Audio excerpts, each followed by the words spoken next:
दिल्ली की सरकार और राजनीति में काफी हलचल है, लेकिन केजरीवाल सरकार ने आखिर क्यों मनीष सिसोदिया और सत्येन जैन का इस्तीफा स्वीकार कर लिया, इसके पीछे की वजह क्या थी, ये जानने के लिए हमारे साथ जुड़ गए हैं आम आदमी पार्टी के राज्यसभा सांसद संजय सिंह। और भी कई सवाल हम उनसे पूछेंगे, लेकिन अहम सवाल यही है कि इतनी जल्दबाजी में ये फैसला हुआ, क्या राजनीतिक नुकसान की चिंता थी आपको? देखिए, ऐसा है कि दोनों मंत्री हमारे मनीष सिसोदिया जी और सत्येन जैन जी, उन्होंने ईमानदारी से दिल्ली के लोगों की सेवा की, शिक्षा और स्वास्थ्य का बेहतरीन मॉडल दिया जिसकी चर्चा पूरे देश और दुनिया में हो रही है। उनसे दूसरे राज्य भी सीख रहे थे, कैसे मोहल्ला क्लिनिक बनेगा, कैसे स्कूल बनेगा। ये बात मोदी जी को पसंद नहीं आई, ये बात भारतीय जनता पार्टी को पसंद नहीं आई और इसके कारण से आपने जेल में डाल रखा है उनको। आज दिल्ली के 18 लाख बच्चों के परिवार दुखी हैं। उनसे जाके पूछिए कि एक ऐसा शिक्षा मंत्री जो दिन रात उनके लिए काम कर रहा था, उसको आपने उठा के जेल में डाल दिया। तो जहां तक प्रश्न उन दोनों मंत्रियों का है, वो बेकसूर हैं और बेकसूर साबित होंगे। अब नए जो दो मंत्री हमारे साथ, यही सवाल है, आज ही जो खबर आई कि प्रस्ताव भेजा है एलजी को, आतिशी जी और सौरभ भारद्वाज जी, दोनों हमारे साथी, पार्टी के समर्पित साथी हैं, योग्य हैं, सक्षम हैं। मैं उनको हृदय से शुभकामनाएं देता हूं।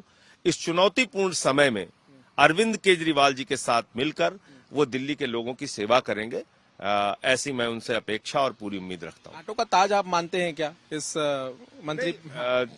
जब भी आपको कोई जिम्मेदारी मिलती है, वो लोगों की सेवा के लिए मिलती है।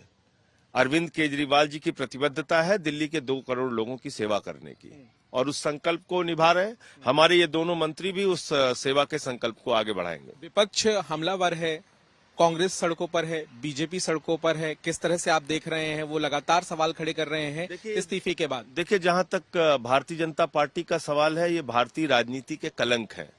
और बीजेपी का जहां तक प्रश्न है, मैं उनके बारे में सिर्फ एक ही बात कहना चाहूंगा कि ये कोई राजनीतिक दल नहीं बचा है। अब ये किडनैपिंग गैंग है जिसको प्रधानमंत्री जी और अमित शाह चलाते हैं। ये किडनैपिंग गैंग क्या करता है?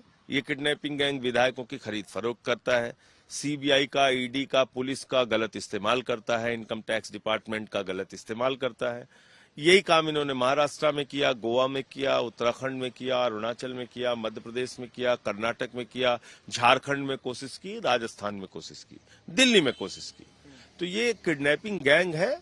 दुर्भाग्य से जब तक ये लोग भारत की राजनीति में हैं, चलने दीजिए, वक्त आएगा जवाब। आप किस तरह से देख रहे हैं इस पूरे मामले को? जो जेल भेजा गया है मनीष सिसोदिया को, अब रिमांड में है, पूछताछ चल रही है, कोर्ट में आप लोगों की भूमिका क्या रहेगी? देखिए, वो तो हमारे वकील साहिबान तय करेंगे, उस पर मेरा कुछ टिप्पणी करना ठीक नहीं है। ना मैं कोई कानून का ज्ञाता हूँ, तो वो लोग तय करेंगे कि कोर्ट की आगे की प्रक्रिया क्या होगी। जेल भेजने की जो बात है, अब मनीष सिसोदिया सीबीआई की गिरफ्त में है, पूरा जो मामला है और जो पूरी शराब नीति को लेकर मामला है, और ये कानूनी मामला जो वकील साहिबान हैं हमारे, वो कोर्ट में इसको आगे कैसे, कोर्ट की बात नहीं कर रहा हूँ, जो आप लोग राजनीतिक आरोप लगाते आए हैं कि फर्जी ये केस था और जिस तरीके से फर्जी ही है, इसमें कोई तथ्य नहीं है, कोई प्रमाण नहीं है। और मैंने कहा ना आपको कि एक ऐसी पार्टी जो अडानी के साथ मिलकर पूरा देश लूटने का काम कर रही है, लाखों करोड़ का घोटाला कर रही है। मैं तो कहता हूं मोदी जी के लिए कि जो आए थे गंगा के लाल बनकर, वो रह गए अडानी के दलाल बनकर।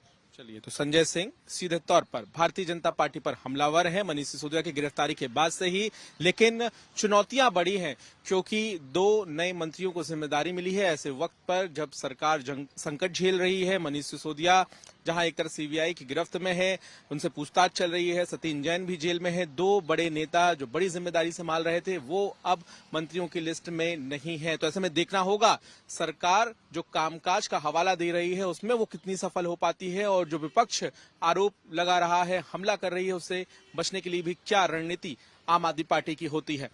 कैमरामैन शैलेंद्र कुमार के साथ पंकज जैन, दिल्ली तक के लिए।